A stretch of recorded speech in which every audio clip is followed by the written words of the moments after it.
This is Austin St. John, Jason, the original Red Ranger. You are watching the Morphin Network.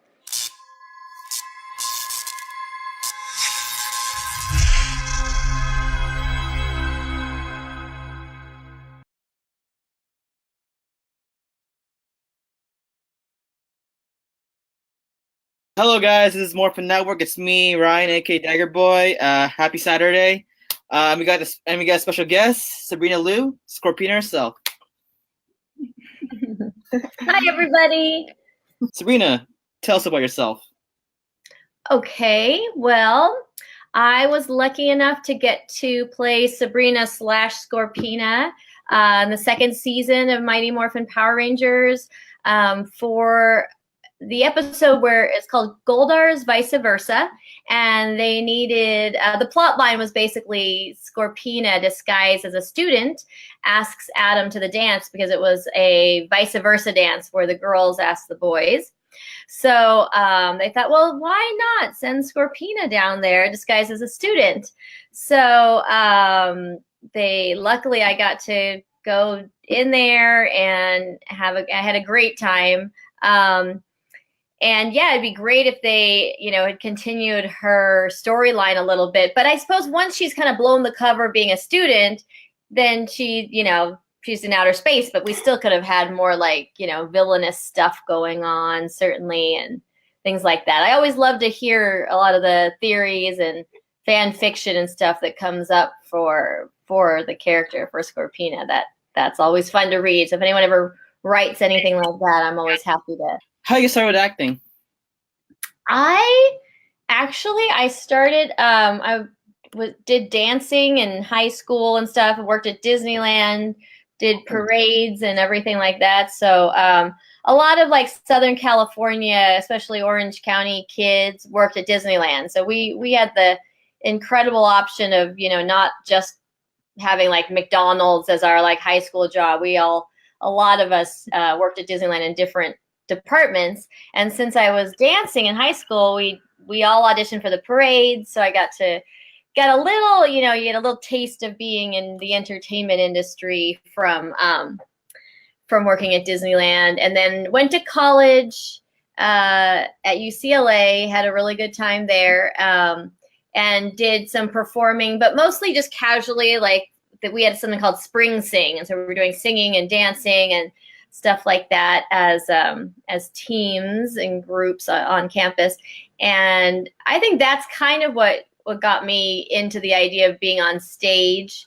So I wanted to do musicals. And then the summer after college, I went to Cape Cod and did summer theater. We did 9 shows in 9 weeks. And that's really what got me hooked. Then I came back here and just started auditioning for stuff. And so I think a lot of people started off with theater, and then theater, singing, dancing. And then if you're in Southern California, people are like, oh, you should get an agent. You should, do TV and film stuff. It's, it actually pays better and, all that stuff, which is totally true. Theater is great, but it's sometimes it's a lot more actual work and time because you're having to perform that over and over and over the same thing, but every time you get a different experience. So live theater, there's nothing like it, but it's great. But it's also fun to do TV and film. It's just you have to get used to doing little pieces at a time instead of doing one big long story. You're doing this part of the story, and then you do everything we're going to shoot in the park, we're going to shoot that day. Everything we're going to shoot in the youth center, we're going to shoot at that time. So so it's a little different, but it's always fun because the people you get to work with and getting to play different characters is always a good time. But I guess that's pretty much how I got into it, is just theater, and then getting an agent and starting to audition for TV and film. Interesting. Yes, you're a Bruin, sweet. I'm UCLA fan, so I'm from Northridge, but I like UCLA. Oh, cool. I'm actually taking a course online from Cal State Northridge right now, so I'm kind of a Northridge student. I actually technically am a Cal State Northridge student right now, but I graduated from UCLA. See you, son. I just graduated 2 months ago there, so. Oh, wow. Yeah. I Okay. I won't finish mine till December. Yeah, I might be applying. I'm trying to apply for masters for UCLA, but hoping see. We'll see. My Anyway. my oldest daughter starts UCLA in like 20 days or less, maybe less now. But. Oh, really? That's really interesting. Yeah, I love UCLA. I mean, better than USC. Just kidding. Anyway, can you tell us? Yeah, can you tell us your experience? Can you tell us your experience while working for Power Rangers? Yeah. I mean, basically, after the audition, we went there and they do like makeup and hair, and you do your costume fittings and stuff like that. So I'm like, speaking of costume fittings, because you're like adjusting your t-shirt anyway. the And then we get the script, and they just tell you what scenes you're going to shoot. And the funny thing was, I didn't realize that I was going to have to do like a martial arts kata, or come up with my own kind of thing, which was actually probably a good thing, so I could make sure something that I could do. I had mostly experience more like in dance than martial arts. I had taken like kung fu and things like that, but definitely didn't have the experience that like Steve and Johnny and of course Jason and all them had. So the nice thing was that they I specifically remember Steve and Johnny helping, just to kind of make sure I had like a kata together to demonstrate, and then everyone was just super fun to work with. Little things like not realizing, like when they would say, okay, now we're going to freeze, and then you go and change into your costume, you're going to come back, and so we're going to mark where you're standing. So I'm like, oh, okay, like that totally made sense to me. But the one thing that I didn't really note was, when you're standing in a certain position, you can be kind of leaning more toward one leg or more toward another leg. So of course it's only if you're really watching, but if you watch the scene by the tree where I become Scorpina, I actually like subtly move over, because I'm pretty much leaning on the wrong foot is what happened there. But I think that would have, in retrospect, if I could turn back the hands of time, I would like actually remember exactly how I was frozen, just to add that authenticity to the moment, so that everyone's like, she really did transform into Scorpina. So that was cool. Working with all of the Japanese stunt crew, also like incredibly cool. They're very, very good. So they definitely were cautious, because they really hadn't had a situation where one of the people in the fight had their face showing, one of the villains, because most of the villains at that point that had been fighting were in full costume. So they could just throw a stunt person into full costume. But for Scorpina to fight alongside Goldar, who was, a stunt person also, that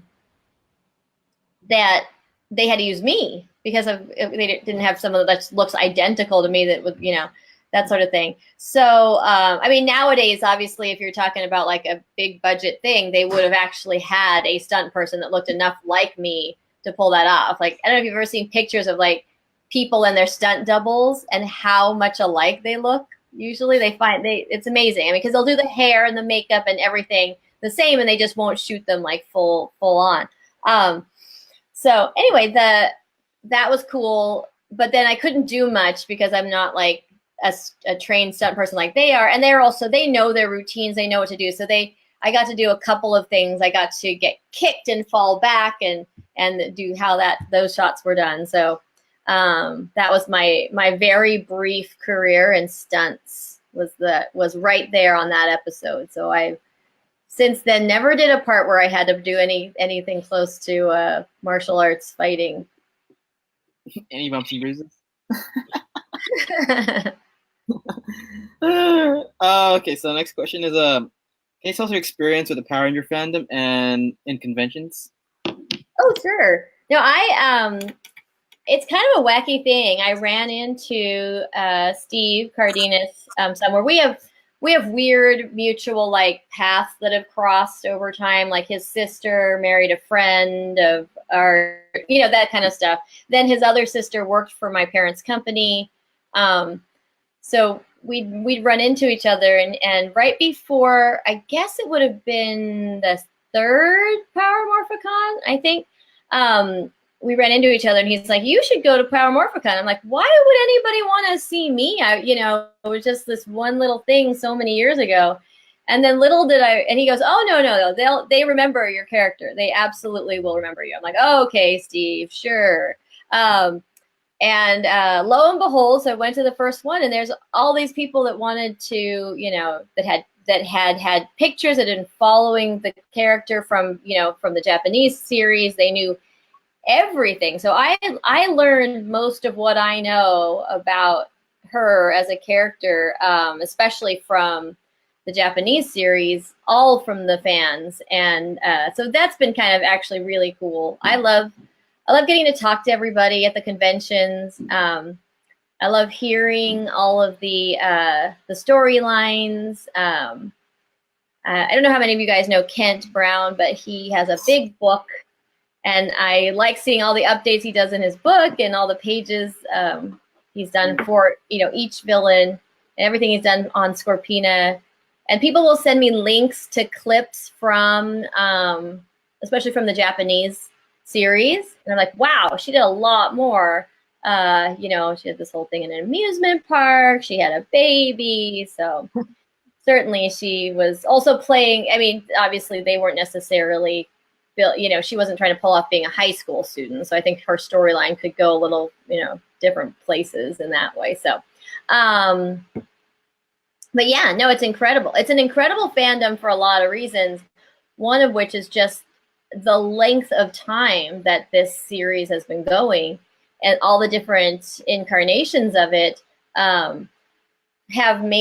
kind of built that longevity in. But the fact that people still, that no one's like, oh, Mighty Morphin, Mighty Schmorphin, that's the original one, and there's a lot of loyalty to the one that started it all, and yet at the same time, such a mutual support between the different seasons. And then you got to kind of see that in the the anniversary episode, just to see different things cross in. Of course, would have been great if they had some of the classic villains come in, of course, and be part of that. But I understand how that goes. But I think that's what the next anniversary has to be. Like all the middle-aged villains come back. Or something. Let's petition to Hasbro. Petition. Yeah, definitely. And the first thing on Hasbro's list needs to be the really cool Scorpina action figure. That that should happen. That should definitely happen. Oh, since we know, like you mentioned like you work with autism awareness. Can you tell us more about We Rock the Spectrum? Oh, sure. Yeah. So We Rock the Spectrum, Kids Gym for all kids. It's actually a worldwide thing. We're just we decided to open the location in Whittier in Southern California, one of the Southern California locations. Actually, since it all started in Southern California, there's a lot here in our area. And basically the whole concept behind it, especially for us, because our youngest son has autism, and he's been to, I think, the last three Power Morphicons. He was at Ranger Stop. So a lot of the fans have actually met him. And it's basically a sensory gym. So for those of you that aren't directly involved with like special needs or anything like that, the idea is that, generally we can kind of calm our own sensory systems with a typically wired brain. Although, to be honest, all of us have varying levels of ability to keep ourselves regulated, right? So in autism, things like swinging and jumping and bouncing are very calming. And to be honest, all kids need more of that, I think. So this gym is supposed to be, and I feel like is, a very safe place to come and get that out and get to be yourself. So we have 3 rules at our location that are posted up there. which are the number one rule. It's like Fight Club, but different. The first rule of kids gym is to be kind. And the second rule is to be safe. And the third rule is to be yourself. So when you are being kind and being safe, then you need to not apologize for being yourself. So the idea there is, and on the wall of every location, it says, finally a place where you don't have to say, I'm sorry. And it's not meant to be like, oh, I get to be the rude person while I'm here. It's meant to be that if you first are kind and safe, you don't have to apologize for being yourself. So if right in that moment you need to jump up and down, or you need to flap your hands, or you need to put like a big swing over your head, or whatever you need to do, you don't have to apologize for that. You do what's going to make you feel good and make you feel happy, as long as you're first being kind and safe, so that you're not, taking away from someone else. And I think that it's tough sometimes to find places like that, especially a lot of the parents, when they take your kids to other places, you spend the whole time going, oh, I'm sorry. Oh, I'm sorry, because they're doing their thing, and you find yourself just constantly apologizing. So the idea behind We Rock the Spectrum is a place where everybody can be themselves and enjoy that, and get something out of it as well. So at our location specifically too, we also do a lot with alternative communication, because a big thing in autism especially is any kind of impairment when it comes to communication.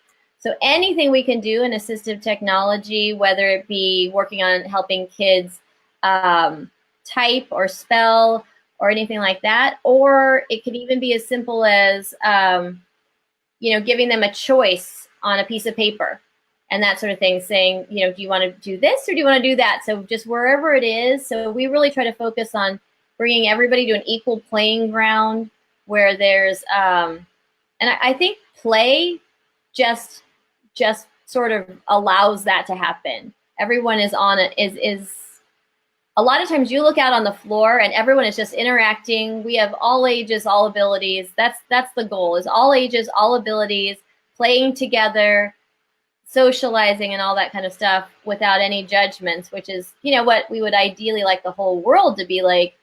But the reality of it is that's not always the case. So we wanted to provide a space for that. That is inspiring. I mean, as a public health major, I do deal with patients or people with autism. But yeah, that was really interesting to hear. It was. The next question are actually fun questions. So, Sabrina, what's your favorite food? My favorite food is probably sushi. So yeah, most anything like seafood, fish type of stuff. My dad's from China, my mom's from the Philippines, but I will have to say that as a family, we probably eat more Japanese food than anything else. But yeah, so I would have to, if I'm going to pick one, like if I'm stranded on a desert island, I can only bring one thing with me. It's probably a sushi bar of some kind. I don't know how I pack that, but yeah, I would say sushi. Actually, if you're on an island, you probably have access to fresh fish. So. You're half Filipino. I am, so hi ate. I was kidding. Okay, anyway, who's your role model? My role model, probably first and foremost, would be my mom. And also, gosh, there's a lot of people that are just like amazing teachers. One of probably the predominant like method that we've used to teach EJ, who's our youngest one with autism, it's called rapid prompting method. And the woman that developed that, or kind of honed it into what it is today in the United States. Actually, it's worldwide, but she's in the United States, and her name is Soma, and she lives in Austin, Texas. And I went and actually, we've taken EJ there, I think 5 times, and then my husband and I went last summer just to do a training with her.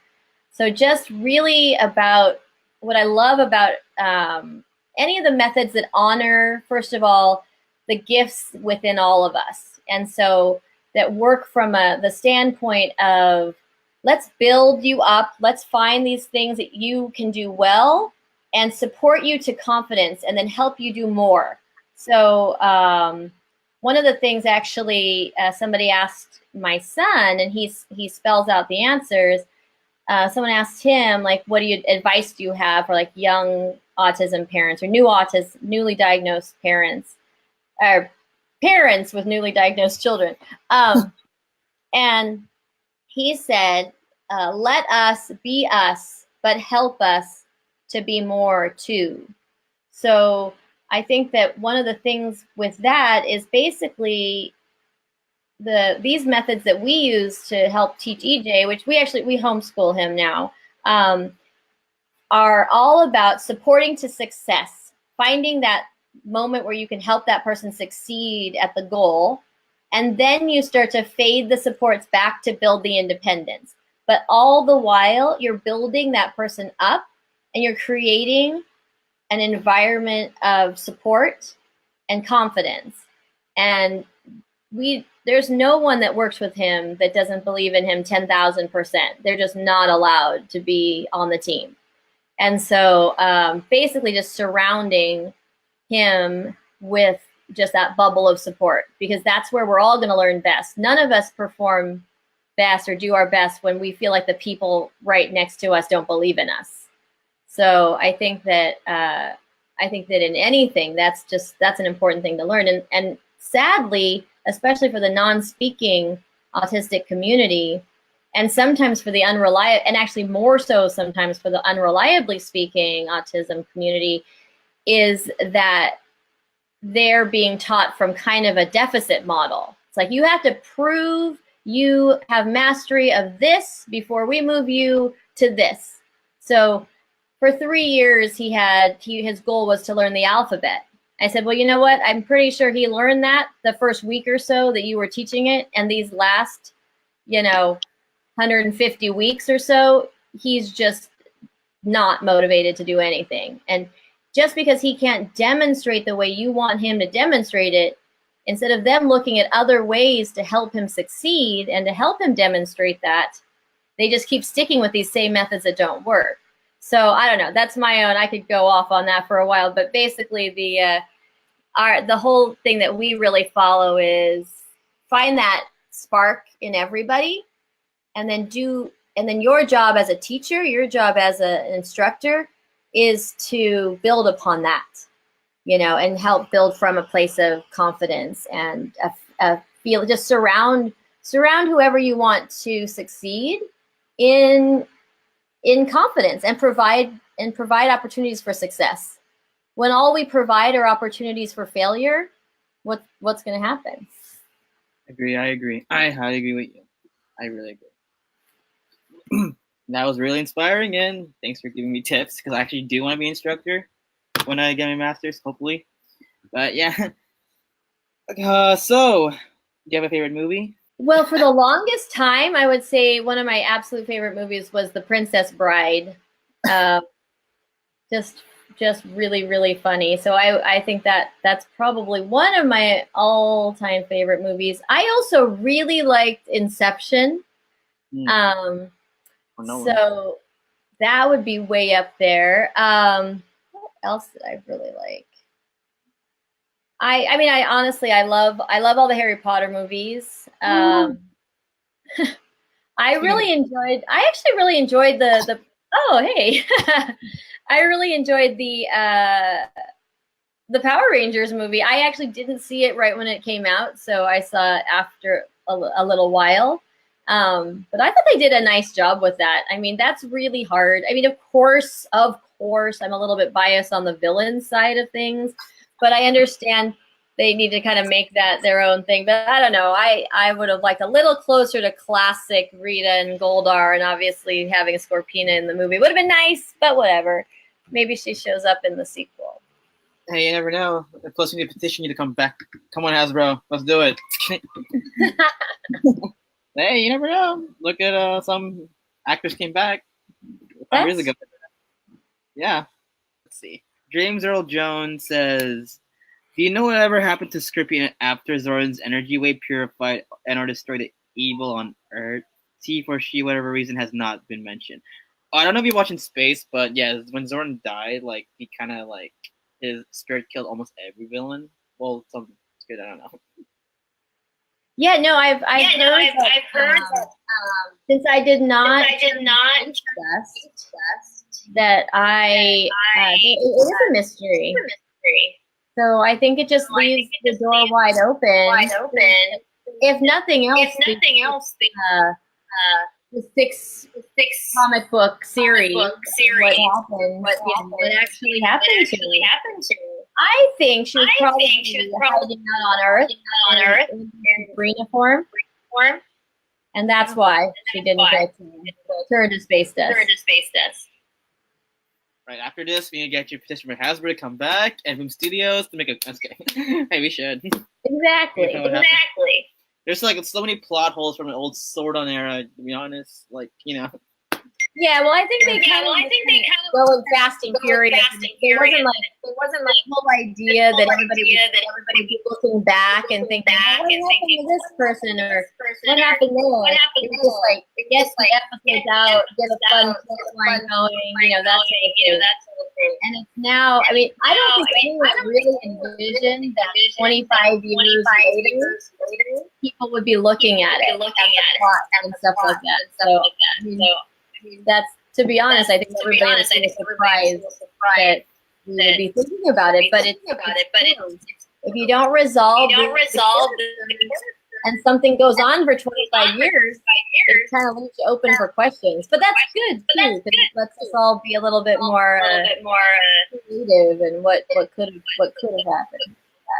Yeah, what I like about the comic book series is like they actually do mention like finish some plot holes, and it's canon, so. It's kind of its story. That's what I actually like about it. So I hope they do make series about you. Hope yes. And that you come back. Clement Liao, one of my members says, "Waves hi." And then Ranger Select says, "Stink so much." Oh, you're welcome. Well, I guess that's all the comments. All right, well, guys, thank you for your time, and thank you, Sabrina, for coming and being a special guest. So, yeah, guys, thank you so much. And Sabrina, where can they find you, social media-wise? Oh, my is kind of weird. At Sabrina Lu 2U with the number 2. So I sort of panicked when I was late. So when I got there, I'll just be Sabrina Lu. Well, there was already a Sabrina Lu. So then I thought, I'll be Sabrina Lulu. And already Sabrina Lulu. I'll be Sabby Lulu. And there was already a Sabby. So somehow I just started to panic. Sabby Lulu T. That was available. It's ridiculous, but that's my Instagram. And then on Facebook, it's the Lily Eater, but there are also others. So you have to kind of look for me a little bit. I think if you start from Instagram, you'll be able to track through it. I should have Twitter, like most people do, but I don't really. The funny thing is that all of our locations we at the Spectrum have Twitter, but I never even go there. So occasionally someone will tag the Spectrum Whittier, WRTS Whittier, in something about Scorpina, but I don't even realize it. Months later, I'm like, oh yeah, Well, I did find you, and you're a Clippers fan. Oh, bye. I was kidding. Anyway. But yeah, follow me and tag me in stuff, fan art, I love to hear all that kind of stuff. Awesome. Oh, I actually have one last question for you. Any future cons or appearances you want to tell your fans? I don't have anything. I have a pretty busy life in Southern California, so for sure I'll be at Power Morphicon, the next one that's in Southern California. I did hear rumors like Power Morphicon Express, but as of now, I'm only planning to go one year. And then I'm sure I'll do a Ranger stuff again. That was super fun last time. So hopefully I'll get out to one of those. I don't know. I'm partial to the Ranger specific because then it's like all the good friends and everybody. I did do one of the kamikaze. Did Stanley's kamikaze. I did that one year. I might do that one again just because it's so local. It's in LA. That's all I have planned. I would love to do some especially out of country, of course, that would be really cool. Or even more like New York area. We haven't been out there, so I might try to do some here and there. But I homeschool my youngest one, so I have to be able to bring him. Oh, we have one more comment. Oh, this is a greeting. Keeman, Monty, Scorpina. Got you, Keeman. Last greeting, got you. All right, guys. Well, we're going to have to end this up, wrap this up. So thank you guys again. And we'll keep uploading interviews every day for you guys at Morphicon. So keep watch, or however you guys say it. But anyway, thank you again, Sabrina. Thank you guys. This is Morphin Network, and this is Ryan, aka Dagger Boy. And yeah, we're signing out. All right, guys. Bye.